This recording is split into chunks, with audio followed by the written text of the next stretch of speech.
बिस्मिल्लाहिर्रहमानिर्रहीम। अस्सलाम वालेकुम नाज़रीन, मैं हूं आपकी मेज़बान डॉक्टर मुक़द्दस मलिक, आपके अपने प्रोग्राम आपकी बात आपके साथ में।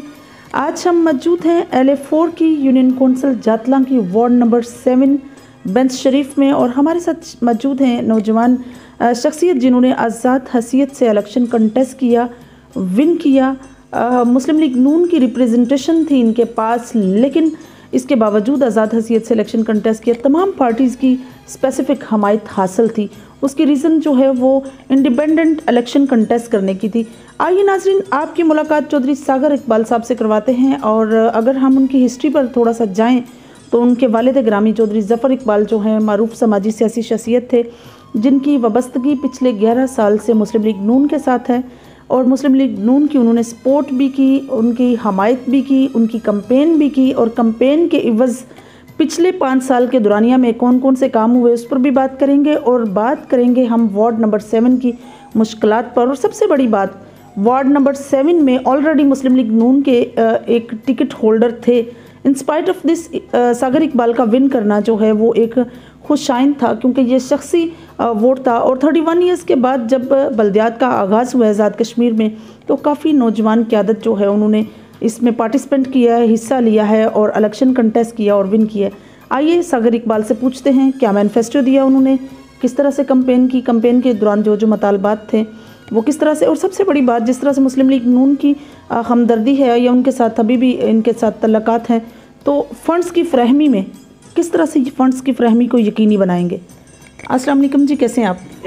जी वालेकुम सलाम, मैं ठीक हूँ। आप? सागर, मेरा आपसे फ़र्स्ट क्वेश्चन ये है कि आपने चूँकि आपके बाबा जो हैं मुस्लिम लीग नून को रिप्रेजेंट करते थे, और उनकी आप हमदर्दियाँ, उनकी तमाम वाबस्तगियाँ जो हैं वो ग्रुप बंदी मुस्लिम लीग नून के साथ थी। आप सियासत में आए, सियासत में आकर आपको कैसा लगा और सियासत का हिस्सा बनकर आपको कैसा महसूस हुआ? बिस्मिल्लाहिर्रहमानिर्रहीम। पहले तो मैं आपके और GM न्यूज़ का शुक्रिया अदा करता हूँ जिन्होंने मुझे टाइम दिया और यहाँ तशरीफ़ लाए। जी वेलकम। ये जैसे मैंने आपको बताया, ये मेरे वालिद साहब हैं, इनकी सियासत में भी इन्हीं की पहचान थी, या इधर इलाके में भी सिर्फ इनके पास जो है वो जो सनत का था, इसलिए मुझे इन्होंने आगे किया और मुझे खड़ा किया। तो मैं अपने अहले इलाका का बहुत शुक्रगुज़ार हूँ जिन्होंने फर्स्ट टाइम थी मेरी सियासत में एंट्री, पहली दफ़ा का उन्होंने मुझे इतनी भारी मार्जिन से विन करवाया। मैं सबका शुक्रगुज़ार। बिल्कुल सही। जिस तरह से आप मैदान में उतरे, सियासत के मैदान में सियासी सरगर्मियों में आप इन्वॉल्व हुए, मंशूर आपने अपनी वार्ड नंबर 7 को क्या दिया? मैं सच बताऊं तो मैंने कोई मंशूर नहीं दिया है किसी को भी।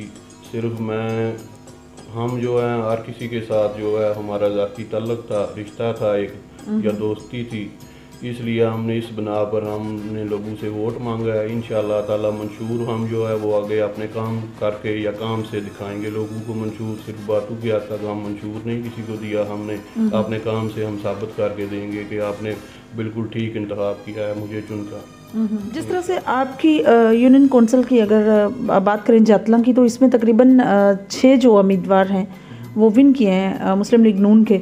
तो चेयरमैन की बागडोर में क्या आपका भी कहीं नाम आता है? ये आपका बहुत अच्छा सवाल है, पर मैंने अभी आपको जैसे पता है मैं आज़ाद हसीयत सिलेक्शन में हिस्सा लिया है मैंने, तो अभी और इधर से जो है वो ज़िला कौंसिल की सीट जो है वो PTI ने ली है, नुसरत अब्बास ठाकर साहब ने ली है। इसलिए अभी टाइम पड़ा हुआ है, बैकडोर राब्ते जारी हैं। इंशाल्लाह आपको बेहतर न्यूज़ मिलेगी और आपको पता चल जाएगा जो भी होते हैं मामलात है होते हैं। जी जी बिल्कुल सही, बहुत अच्छी बात। तमाम पार्टीज़ की आपके साथ हमदर्दी थी, तमाम पार्टीज़ ने आपको सपोर्ट किया।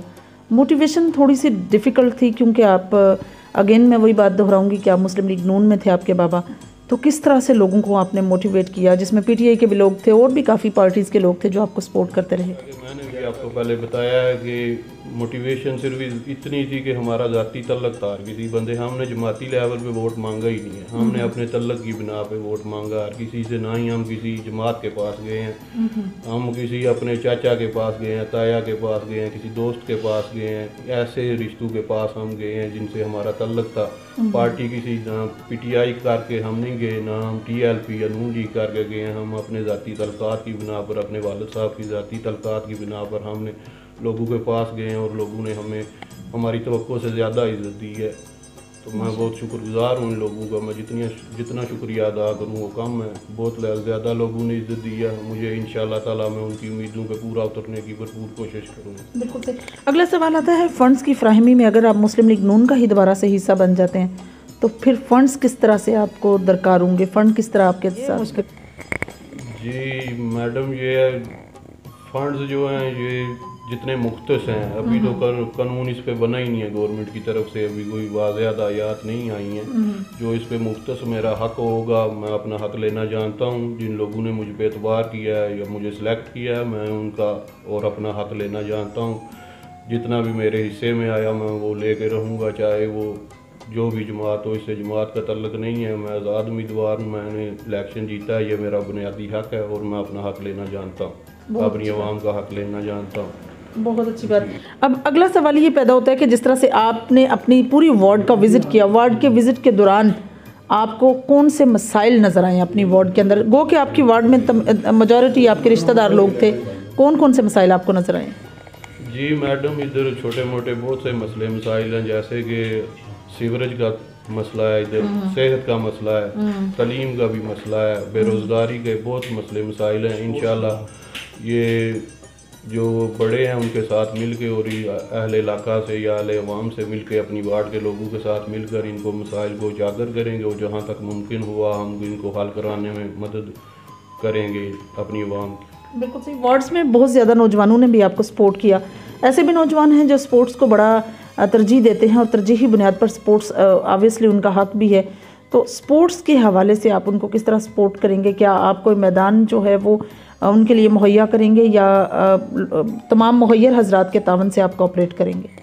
जी, ये जो हमारे इलाके के यंग यूनियन है, इनका बहुत पुराना मुतालबा है और बहुत अरसे से मुतालबा कर रहे हैं। वो अभी मुझसे भी उन्होंने बात की है, तो मैं इनके बिहाफ पे आया हूँ। इन्होंने बहुत मेरी सपोर्ट की है। इंशाल्लाह जहाँ तक मुमकिन हुआ मैं ग्राउंड को बनाने में, ये मेरी फर्स्ट प्रायोरिटी है और मेरी एक दो बंधु से बात चल रही है।